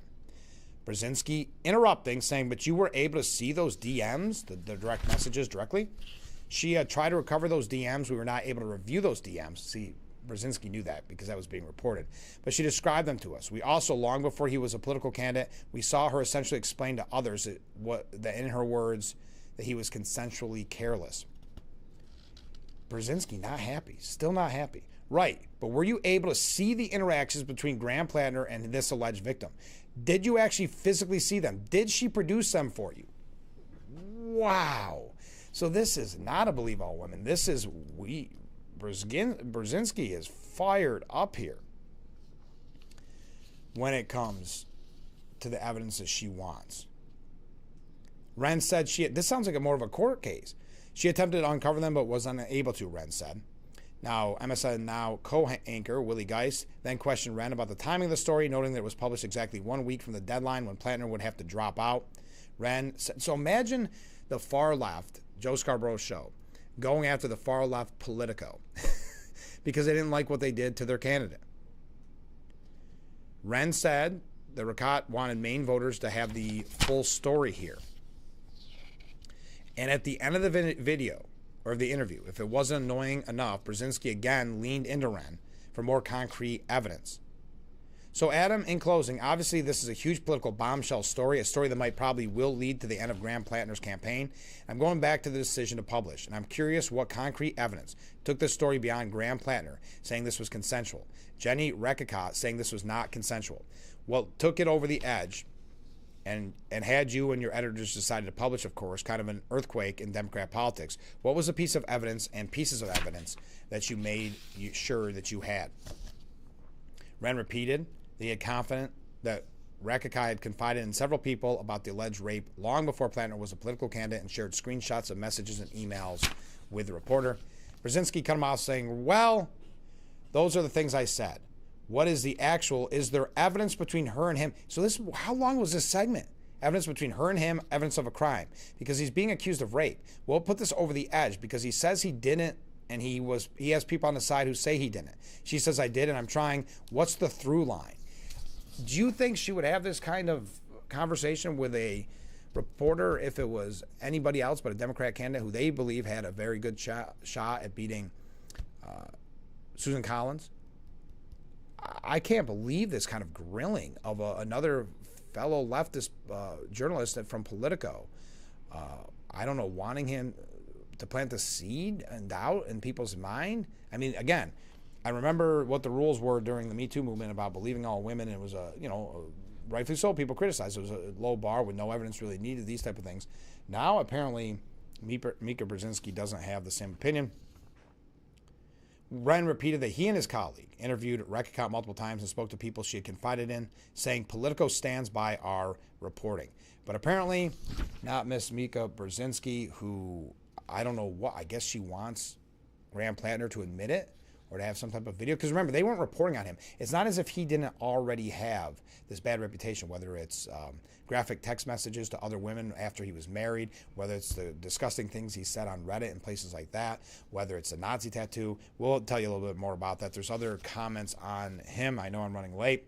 I see some comments coming in. Stay with us. We'll be right back with Frankly Speaking after this. More cars, lower prices. Simmons Rockwell. Whether you're in the market for new, used, or certified pre-owned, Simmons Rockwell locations across the Twin Tiers have more of what you're looking for with our best price right on the windshield. Make car buying simple when you drive your deal at a Simmons Rockwell location near you, where you'll always find more cars at lower prices. Did you know that children growing up with poor air quality have smaller lungs and higher rates of asthma than children that grow up with good air quality? And unfortunately, poor communities have poor air quality. IQ Air Foundation is working to change this. Today, the IQ Air Foundation provides filtration technology to schools with poor air quality through our Clean Air for Kids program. Our goal is to help over 50,000 school children every year breathe over 90% cleaner air indoors, helping to level the playing field, reduce barriers to learning, reduce sick days, and increase test scores. Mitigating poor air quality is key to environmental justice. Help Clean Air for Kids reach more children at IQAirFoundation.org.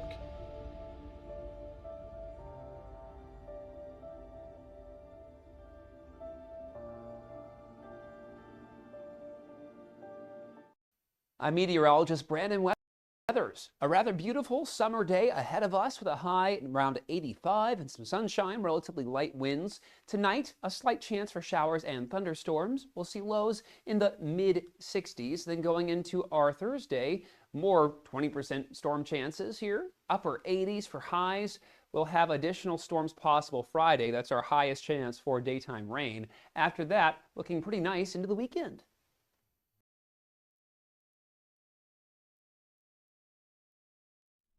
The Frankly Speaking Roof Cam brought to you by Boss Security in Horseheads. Contact them today for all your business and home security needs. We are back, broadcasting live from the Hesselson studio. Let's go to some viewer comments. Just saying, the commie Sanders has and is supporting the communist AOC, etc. Socialism, communism are both dictatorships. Therefore, they are one and the same when all is said and done. Comment from a different viewer, Ken. Ken writes in, if I hit a parked car, left the scene of the accident, drove until my car died, got picked up by the police, and admitted that I thought I hit something but didn't know for sure, do you think the police would have any consternation in immediately arresting me and filing charges? Absolutely not. The delay is very, very questionable. I think that goes without saying. Yes, if you said, oh, I knew I hit something, I don't think there'd be any delay in charges. Absolutely not. But when you have Mr. Pelosi leaving his $7 million mansion, probably one of many, I mean, we're talking multi-millionaire, with the questions of insider trading. You add all that together, and then the police probably is a prominent member of society, doesn't want to cause any trouble. Yeah, no, it's disgusting. Comment from a different viewer. Troy Jackson might be the guy the Democrats install to replace P. Hustle. And that's what Fetterman would call him, Graham Plattner, P. Hustle. Because it wasn't that like his Reddit name or maybe his dating app name, something like that. He seems like just the guy for the job, this Troy Jackson, as he, like Plattner, treats women badly. Quote, as Maine Senate president in a state Senate caucus meeting several years ago, Troy Jackson, in a heated disagreement, struck a female colleague with a bottle he threw at her. There are many witnesses, and it appears this is a widespread open secret within Maine politics and not an isolated incident. So it seems, this viewer says, it seems like a trend with Democrat men. They get a pass. Look at Mika Brzezinski defending Graham Plattner right up to the end, questioning Politico, left-wing Politico, because they want, I mean, I would think at this point you see the writing on the wall that things are, first of all, if you're a champion of the Me Too movement and these causes, you shouldn't be taking that stance anyway. But also, you should believe all women. But if you're going to go all in like that, you've got to realize you're just looking like such a puppet for the Democrat Party, just being used by the Democrat Party. Now, there is a New York Times columnist, Michelle Goldberg, who says she deeply regrets an earlier column that was praising Graham Plattner, writing that a rape allegation against him led to her conclude he appears significantly worse in the online criticism she had previously dismissed. This guy, look at his history. Look at it. Oh, my goodness. Goldberg, who profiled Plattner favorably during his rise in Maine Democratic politics, revisited her assessment in a new column after Plattner's former girlfriend accused him of rape. While I'm assigning blame, I shouldn't leave out myself, Goldberg wrote in her column. Last October, when stories about Plattner's tattoo and Reddit posts first broke, I went to Maine to write about him. I tried to convey what I saw, a campaign that was electrifying angry Maine voters. But I deeply regret that. Impressed by Plattner's political charisma, I wrote that he was nothing like the edgelord character I encountered online. If anything, he seems to be significantly worse. And I don't want to go through the specifics of the allegations, like I said. But imagine that. Okay, yep, no, I'm to blame too. It's all over. I mean, people were screaming about these scandals from the beginning. He had to go to Washington, for heaven's sakes, and tell other Democrats that there wasn't going to be any more credible allegations. He lied to them, allegedly. But just to have that meeting. Goldberg singled out Plattner's former political director, Genevieve McDonald, writing that McDonald had tried to warn Democrats about him, saying she quit when the first Plattner scandal emerged and has been increasingly outspoken against him. Progressive operatives made her seem like a vindictive person eager to curry favor with Maine's political establishment. In retrospect, she looks much more like someone who took a profound professional risk to do the right thing. I can't be the only one who regrets not taking her more seriously. No, you probably are. I don't think that. Look at Mika Brzezinski. There's no regret there. They wanted to defend him to the death because they thought that he could be Susan Collins, the most moderate Republican. Why they're so upset with her blows my mind. But no, I don't think there is regret. I mean, I give her credit, Miss Goldberg, but it's one of those things, too little, too late, right? If there's a lesson here, Goldberg said, it might be about the importance of listening hard to the people telling you what you don't want to hear. Many Democrats, disgusted by their party's failure to contain Donald Trump, want representatives as furious as they are, and they no longer trust their leadership to tell them who is electable. That opens space up for outsider candidates who wouldn't have any chance a few years ago.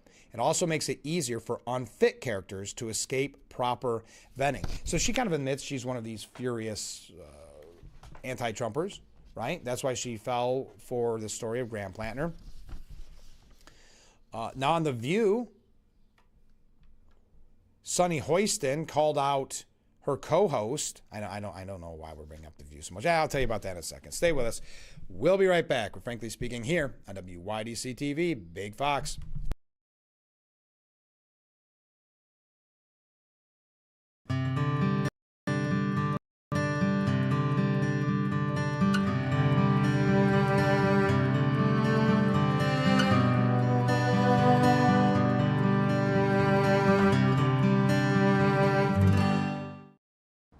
Slow down and move over. Move over. When you see signs, Lights, Vests. please give us some room. slow down. Slow down and move over. When you need help, It's our job to help you. to save you. Despite the danger. This danger is real. Do your part. Please Slow down. Slow down. And move over. move over.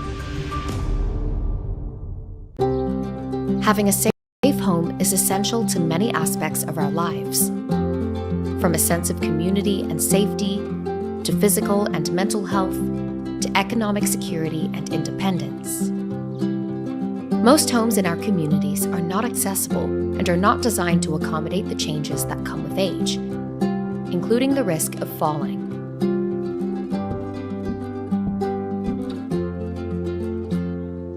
The Older Adults Home Modification Program helps reduce the risk of falls, improves safety, and increases accessibility and independence.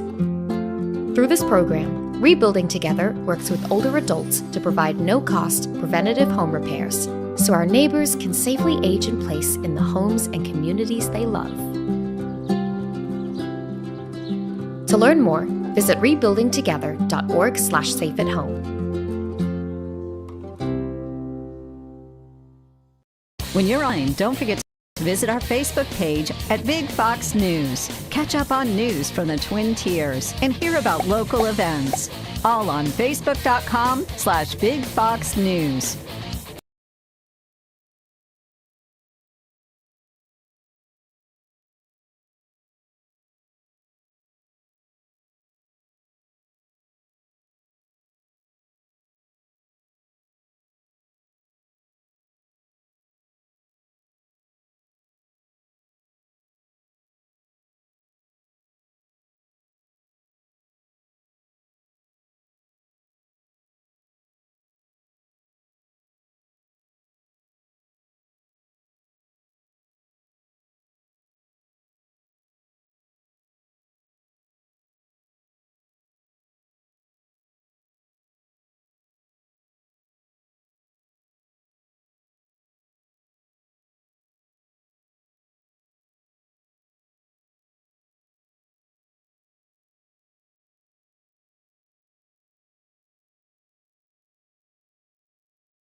The Frankly Speaking Roof Cam, brought to you by Boss Security in Horseheads. Contact them today, for all of them. Contact the whole group of them today for all your business and home security needs. We are back broadcasting live from the Hesselson studio. I didn't get a chance to look through all our comments. We'll get to those in the next segment because there's a lot to cover. I know we got a little heated with Graham Plantner. I want to keep that conversation going, so we will get to all your comments in the next segment. All right. So Sunny Hoiston called out her fellow View co-host for their prior support of Plantner. Because remember, at one point they said something like, what was it? Yes, he's a homophobe. He's a racist. He's anti-Semite. But I still want to see him win. It was really bad. But Sunny Hoiston Oh, she was the one that said it. I was thinking she called out somebody. She was the one that said it. That's right. By fellow co-host Alyssa Farah Griffin. Thank you. I'm glad for the correction here. During a discussion of the most recent planter allegations, Sarah Haynes slammed liberals for backing him because he's a Democrat. Quote, "It is a disgusting time in politics where we decide what we're willing to morally accept based on the jersey you're wearing. If you are one of those people that were willing to plug your nose, you're the problem." Hostin then conceded she was the problem, before turning to the Republican Party, of course, saying, "Because I was one of those people and I said it. If I lived in Maine, I would have, plugged my nose and would have voted for him anyway. I think we are in a time of existential crisis in this country. And I think Republicans fall in line. They don't fall in love. Democrats want to fall in love and not fall in line." Do you believe that? The Republican Party, the bar is so very low. I can't believe that they want to try to assume the moral high ground of the Republican Party. Who's assuming the moral high ground? Hostin cited the confirmation of Secretary of War Pete Hegseth and controversy surrounding his confirmation to his cabinet position, saying in 2017 a woman claimed he had sexually assaulted her after a conference. She reported that assault immediately. She had a sexual assault examination, and she said and he says it was a consensual encounter. In 2020, he paid her $50,000 to settle the claim. Yeah. Hostin said the Republican Party confirmed Hegseth. I'm a Republican right there condemning anyone who's been credibly accused of sexual assault, said Alyssa Farah Griffin. So again, she continues to focus on the Republican Party. It's about whataboutism, right? You'd still be comfortable voting for Graham Plantner if you lived in Maine? Griffin pressed. Hostin didn't answer the question, said that the GOP didn't get to take the moral high ground. Now, as I said, Marjorie Taylor Greene was on the show later on. Greene said, if you are raped or sexually assaulted, report it immediately. Don't wait years later until the man runs for office to go to news outlets to tell the story. And if you had consensual sex with him years ago, don't turn it into rape for politics with conflicting stories. Now, Hostin and Greene clashed over that post, and Hostin questioned why she accused the accuser of rape for politics. Greene said, I post that because I support women who have been raped or sexually assaulted, and I want to have justice. Secondly, don't wait until they're running for office. We need to know early. Anyway, there's enough of this. But back when what they were calling Hostin out on, I want to read this quote again, because remember, Hostin said this back on a June 3rd or June 1st edition of The View, when this all started to come out about Graham Plantner, saying, so he's a liar, a racist, an anti-Semite. He's a homophobe. So he has all the things in character. Does matter. But we have someone that has almost unbridled power in the White House at this point. There are no checks and balances, and the only way that we can maybe bring a bit of our democracy back is by having a Congress that functions and that has these checks and balances. I do think one of the only ways is to win that seat in Maine. Wow, what a difference. So GOP doesn't get to take the moral high ground. There are some that are sticking by him. Stephen King. Stephen King is the author, the horror author. He is a very far leftist. He also happens to be a Maine resident. So when the news came out that Graham Plantner was accused by his ex-girlfriend of breaking into her home and drunkenly raping her, King was not persuaded. King didn't care. Stephen King didn't care, even though so many people had turned on him at that point when King defended him. You had at this point Elizabeth Warren, who said originally Graham Plantner was her kind of man. You had Chuck Schumer, Kirsten Gillibrand, so many others. King, not him. Graham Plantner may drop out. I hope he doesn't. But meanwhile, the abuser-in-chief just keeps on keeping on. Tell you what.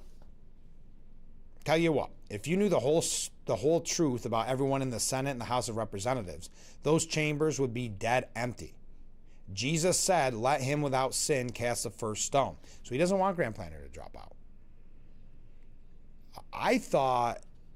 So people made some really good points. Conservative commentator Sarah Gonzalez said, quote, who among us... No, that's not the one I wanted.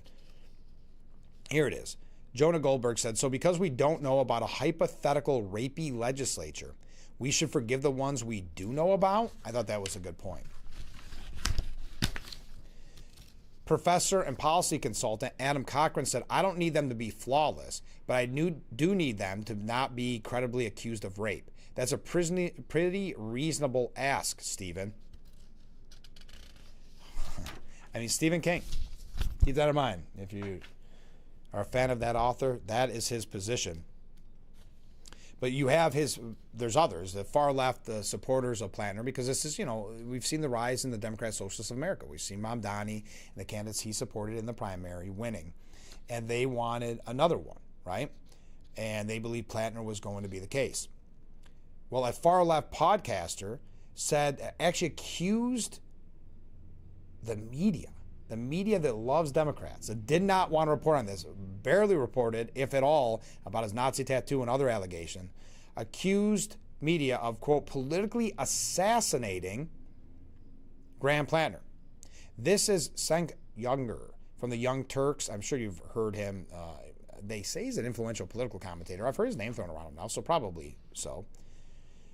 This was one day after Politico published allegations of the alleged rape. Can you imagine that? Uygur said, if he drops out and Democrat Party tries to give us two candidates who are both for Israel, there you go, and corporate PACs, they'll face a revolt like they've never seen. Days of blank false choices are over. The controversial podcaster said he wants a candidate that is even more against corporate PACs, more against Israel, more against the establishment, more against corruption, more against the status quo. So they're not even hiding the anti-Israel situation anymore, are they? In a subsequent post, Uygur warned, next to character assassinations, we'll move on to smearing anyone who supported Plantner. They'll try to guilt by association to eliminate more opponents of the establishment. This is how these thugs operate and pick off outsiders one by one. Meanwhile, no one looks into the insiders. He also predicted the media's next target would likely be an anti-Israel outsider. Yeah, because the media has always just been so anti-Democrat. We've got a little bit more on this. Keep the comments coming in. We will be right back with Frankly Speaking here on WYDC TV, Big Fox. Hi, this is Tom Witzel, owner of Hesselson's in Amara Heights. At Hesselson's, we care about your well-being and overall health, whether it's relieving stress, muscle recovery, increasing circulation, or just revitalizing the body. Hesselson's now has two complete line of infrared and traditional rock saunas in our new and expanded showroom. Come in today and see why owning a sauna is the start of your new healthy lifestyle. Hesselson's is still locally and family-owned and operated in Amara Heights. After 70 years, it's still fun to poke in the corners at Hesselson's. Live a carefree, engaging lifestyle at Apple Ridge Senior Living, where exceptional is the standard. It's time to redefine your future. Pursue your passions and make meaningful connections. Enjoy an inclusive and customizable senior living experience. Everything you could want, more than you expect. Visit appleridgeseniorliving.com and schedule your tour today. I'm a salon owner and biker. I am a fundraiser for a local not-for-profit. I'm in the hospitality business. Work construction. I'm a CAT scan tech at a local hospital. I work at a nuclear disposal site. I'm a graphic designer. I'm a machinist by trade, and I also own a motorcycle shop. Folks that ride should know, at William Attar, we understand you. And if you're ever injured on a motorcycle, we're ready to help. Call 444-4444.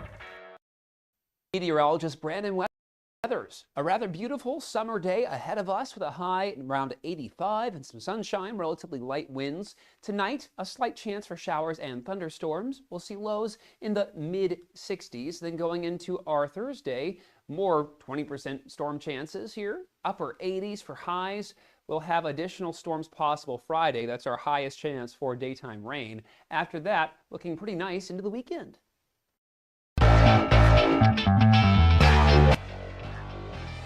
The Frankly Speaking Roof Cam brought to you by Boss Security and Horseheads. Contact them today for all your business and home security needs. We are back broadcasting live from the Hesselson studio. We got a lot of comments to read, but before that, we want to take just a second. I'm trying to think of a good title, but we'll say Frankly Speaking Correspondent. Ken from Horseheads. We want to give him a big happy birthday. Everybody out there, wish Ken a happy birthday. I hope you're having fun. I hope you're having a party, Ken. You'll have to let us know how it goes. So I think, I don't know, we must have came up with a title at one point. Was it Frankly Speaking Correspondent when you were watching all the Democrat National Convention and all the shows that we didn't want to watch? I like that, but if you want a different title, you can have any title you want, Ken. It's your birthday. Happy birthday, Ken. We appreciate all that you do for the program. We really do. Okay. Other comments on a completely unrelated issue from Ken. I want to make that very clear. Democrats are starting a new movement called U2. It consists of Democrat men who have mistreated women that are needed for political power. Their slogan is Believe Democrat Men no matter what. Thank you very much. Comment from a different viewer. I do believe the Democrat Party is going to do everything in their power to get Prattner to remove himself. The Democrats will eat their own if they think that they will lose power. Yeah, look at Eric Swalwell, right? They believe that he doesn't stand a chance of winning the seat now because of the allegations. It didn't matter about the Nazi tattoo or all the previous allegations, all the things that he posted in the past. But now that it looks like you can't win the Senate seat, the Democrats will do everything in their power to make sure he's removed. It's almost amusing to watch. I agree. It is really fascinating. Just like the Eric Swalwell case, it is really fascinating to watch. Comment from a different viewer regarding King. Stephen King. I stopped buying his books when I discovered he was a far left idiot. Yeah, he's very outspoken. I'm not a big Twitter user, but I know we've quoted him a lot in the past because he's radical, to say the least. We've got a couple other comments we'll read coming up here in just a little bit. How am I doing on time? Yeah, we're doing okay. Okay, here's Mark writes, happy birthday, Ken. How old are you today? You don't have to answer that, Ken. You don't have to answer that. But yes, we all wish you a happy birthday.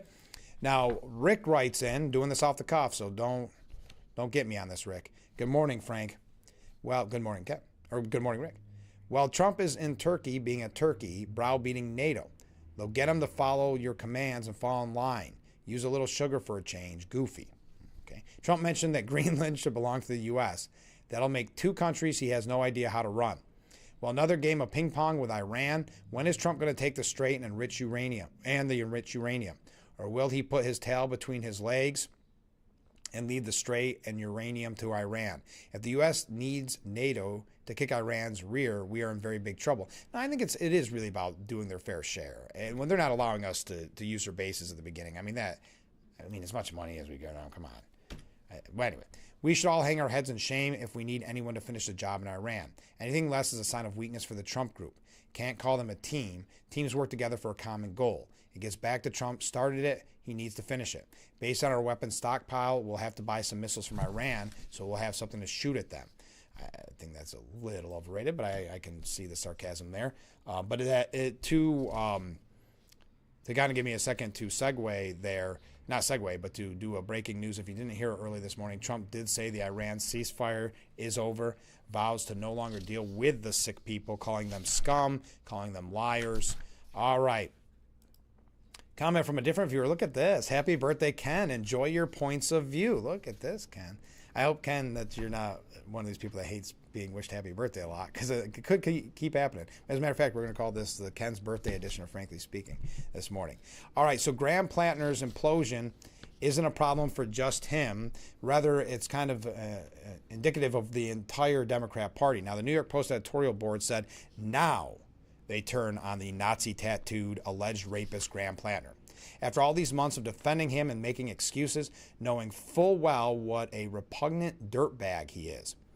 Let's be honest, at this late date, the accusations of Plattner raped an ex-girlfriend should shock absolutely no one. And it took so long for Democrats to cut him off speaks volumes, because they want to see that continued push for Democrat Socialists of America. They thought that they had someone there that was going to be deemed as kind of a working class guy. Indeed, the only reason they're deserting him now is that not that they've finally grown a moral spine, not whatsoever. It's that they fear his grotesque character won't fly with normal voters. Not only would a continued Plattner campaign for Maine's U.S. Senate seat almost certainly fail, voters nationwide may now realize that Democrats are morally bankrupt. that they stand for nothing except the acquisition of raw political power by any means. And that's what they showed with Eric Swalwell, because that was a dirty secret that everybody knew about Eric Swalwell's past. Same goes here with Plantner. They didn't care about the Nazi tattoos, the past allegations, any of that. All they cared about was raw political power. So remember that when they're on their soapbox lecturing Republicans about they've got to do this, they've got to do that, acting as if they have the moral high ground, they clearly do not. It's not even clear the rape allegation was the reasons for Democrats' switch, rather the excuse for it. That's a fair point. After all, politicians had recently, the polls had recently tightened, with both Plantner and his rival Susan Collins virtually tied. And Plantner, one recent poll showed, was trailing Collins by a whopping 21 points among the very people he pretends to champion, working folks, specifically those who lack four-year college degrees.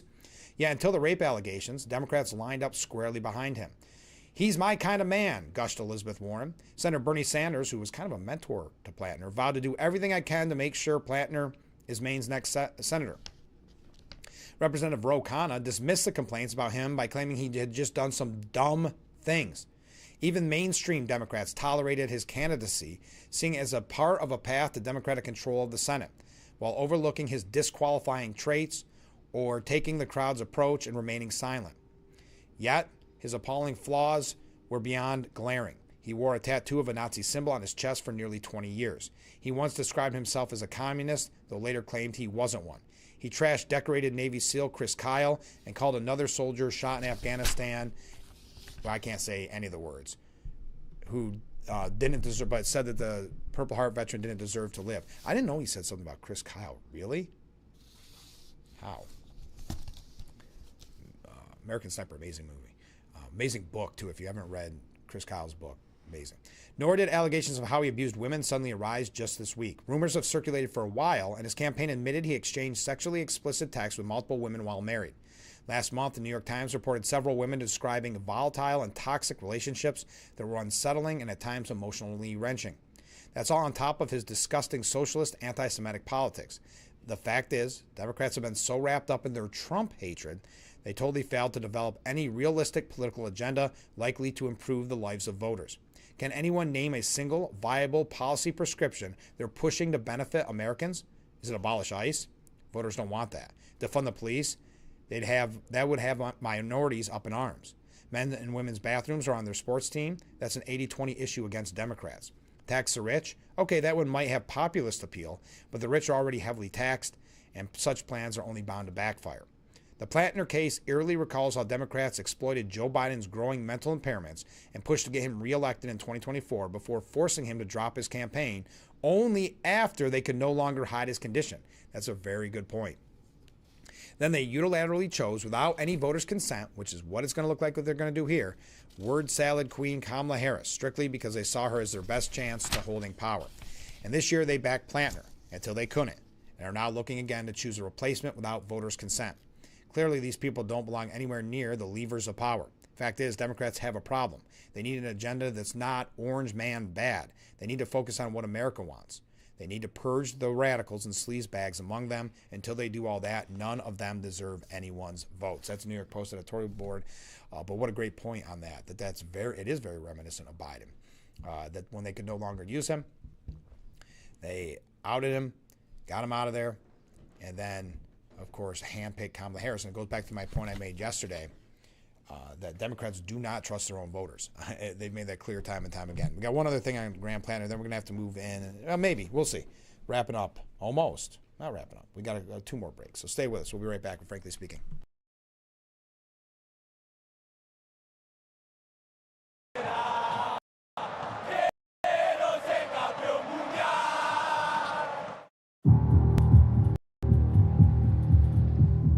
United Way fights for the health, education, and financial stability of every person in every community. Will you? The technology program at Corning Community College offers the flexibility needed by adult learners. CCC is great. They work with me. It's based around my schedule. This is beyond just a simple education. You're going to get a lot of hands-on experience, technical work that I think is going to be valuable when you go out into the workforce. The faculty are there to help you every step of the way. They want us to succeed, and you can feel that. Where you start matters. 2 years, get a degree, make a good living. Tide isn't just a gentle ebb and flow. It's a mighty force of change. Just like the tide shapes our shorelines, we can shape our planet's future and protect the world's oceans from its biggest threats. Help us turn the tide. Join Oceania's wave of ocean advocates who are making a difference in the world. You're watching Big Fox, WYDC TV. The Frankly Speaking Roof Cam, brought to you by Boss Security in Horseheads. Contact them today for all your business and home security needs. We are back, broadcasting live from the Hesselson studio here on Market Street Corner, having a blast on Ken's birthday edition of Frankly Speaking.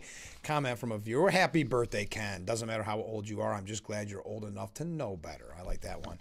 And then Ken writes in, 72 years young. Well, happy birthday, Ken. Now I need to find out how my wife got your number. Thanks, Ken. So happy birthday again. All right, so the Frankly Speaking correspondent, Bethany Mandel, writes for a blog called The Mom Wars. And I thought, had a very good point on this. She said, now finally, Democrats have found their bright red line on Graham Plantner. Now, she goes through the whole history of Elizabeth Warren saying that he's my kind of man. Bernie Sanders goes through, though, every scandal, every little thing, not little thing, every major thing that the media refused to report on. Downplaying the Nazi tattoo, downplaying his comments, weirdly enough, about women accusing someone of rape. Just despicable stuff. None of that was a bright red line. It wasn't the many previous accusations, and it wasn't even Monday's documented allegation of rape. The line was simply this: Plantner had begun to drop in the polls. When it looked like he could grab a Senate seat away from the Republicans, Democrats were thrilled to boost him on their principle-free vibes-based non-platform. Now they can't jetson him fast enough. But the rest of us should never let them forget. Plantner's stain must shame them all, and should keep these craven friends far, far away from the power they so desperately seek. That's Bethany Mandel. Now, speaking of this, because one of the things that they liked so much about him, we'll talk about it when we return from break, because I got to take another short break. What they liked so much about him, he was the Democrat Socialist of America. I mean, in the past, he admitted to being communist. He backtracked on that. But he's socialist, anti-Semitic, all of those policies that have become so prevalent in the Democrat Party today. They like that. They thought he could win. Susan Collins, who, by the way, you would think that she was, I don't know, Reagan incarnate, that she's so conservative. She's not. She's not that. She's moderate as being polite sometimes. You can never depend on her for a conservative vote.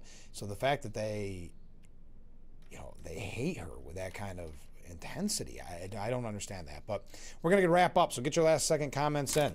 Stay with us.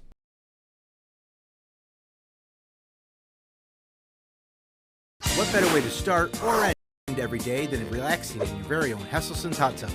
Massage therapy, relaxation, stress reliever, pain management, soothing muscles, or just spending time with a loved one. Hot water therapy really does make every day better. Hesselson's has been a part of this great community for over 70 years, still being locally owned and operated. So make the drive to Hesselson's and start making your path to a better life today. And after 70 years, it's still fun to poke in the corners at Hesselson's. Live a carefree, engaging lifestyle at Apple Ridge Senior Living, where exceptional is the standard. It's time to redefine your future. Pursue your passions and make meaningful connections. Enjoy an inclusive and customizable senior living experience. Everything you could want, more than you expect. Visit appleridgeseniorliving.com and schedule your tour today. Meteorologist Brandon Weathers. A rather beautiful summer day ahead of us with a high around 85 and some sunshine, relatively light winds. Tonight, a slight chance for showers and thunderstorms. We'll see lows in the mid-60s. Then going into our Thursday, more 20% storm chances here. Upper 80s for highs. We'll have additional storms possible Friday. That's our highest chance for daytime rain. After that, looking pretty nice into the weekend. The Frankly Speaking Roof Cam brought to you by Boss Security and Horseheads. Contact them today for all your business and home security needs. We are back broadcasting live from the Hesselson studio. So Gavin Newsom, considered to be one of the front runners for 2028 on the Democratic ticket, he said that he rejects the idea that socialist candidates are a threat to the party, relating it to facing past purity tests while running for mayor of San Francisco. This is all familiar and it's very healthy. I don't think it's unhealthy, so I completely reject this notion. And look, I'm for addition, not subtraction. So saying when it comes to socialists and the Democrat Party, he's all for addition of socialists, not subtraction of socialists. The Democrat Party needs to be in the addition business. If we're going to get back into the majority. Yeah, we need to get our base out there. We got to turn out. I'm not offended by the notion of a big tent. So that big tent now including the socialists, now including the anti-Semitic part of the party. And he says that, again, he's in the, he wants to, how did he word it exactly? In the addition, not subtraction business, adding socialists into the party. In the Democrat Party. Comment from Mark, excuse me if I'm wrong, when you sport a Nazi tattoo, I believe you're part of communism. Good point. Oh, hey, by the way, there's a new ad out there. It's online, but if you see it, not necessarily a warning, I just want to tell you about it. It's an AI video of Hochul, and they're calling it Blistering. It's by Bruce Blakeman's campaign, if you see it. Blakeman writes on Twitter, this is what Kathy Hochul's New York really looks like. The 60-second spot features a Hochul facsimile. How do you say that? Facsimile? The AI version of Hochul, walking and talking against the backdrop of various familiar New York locations, boasting about everything from raising taxes to soft on crime policy, saying, we provided luxury accommodations for illegal migrants in beautiful hotels just like this. And a digitally generated lobby of hotel where a line of immigrants totes luggage and waits to be served at the front desk. And we raised taxes by $8 billion for the programs that matter, like free health care for sex workers and lucrative no-bid contracts to the politically connected. The ad hit Hochul on increasing energy prices statewide, showing the governor digital doppelganger strolling through a hilly expanse dotted with wind turbines. Thanks to our hard work, we're leading the nation, giving foreign companies energy contracts, which means your energy bills go up, but I get invited to all the best donor dinner parties. We've raised tolls and fares more than 20 times because the best way to fix traffic is to ensure regular people can't afford to drive or take the subway. Yeah, you'll have to watch it for yourself. And we ended cash bail. So that we would stop punishing people who commit brutal crimes against fellow New Yorkers like this young man, gesturing towards a muscle-bound, tattooed-covered man wearing an intimidating facial expression and saying, want some crack. He happily offers the governor. This November, don't let Bruce Blakeman lower your taxes or make New York safe. Keep it unsafe and unaffordable with Kathy Hochul as your governor. Flashing a mocking campaign sign reading criminals, cronies, and illegal immigrants for Hochul. I'm sure you'll see that all over social media. Wanted to bring that to your attention. Well, thank you to everybody who joined us this morning. Thank you for all the comments and for all the waves. Really appreciate it. I think we covered a little bit of everything this morning. We're going to have a busy show tomorrow as well. I'm sure of it. Again, happy birthday to Ken. Thank you for all the comments. I'm sure Ken appreciates all the happy birthdays that were sent in as well. All right, join us every weekday morning starting at 6 a.m. for Frankly Speaking, only on WYDC TV, Big Fox. We will see you tomorrow morning bright and early. I look forward to it already. Have a great day, everyone.